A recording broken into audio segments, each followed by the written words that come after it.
আজকে শ্রাবণ মাসের বছর হিসাবে আজকে শ্রাবণ মাসের প্রথম সোমবার, সেই জন্য ভক্তরা ভিড় আছেন সকালবেলা থেকে মন্দিরে।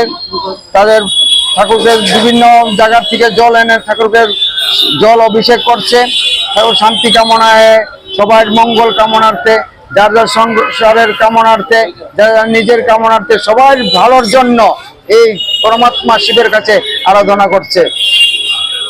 এই মাসটা কিসের জন্য?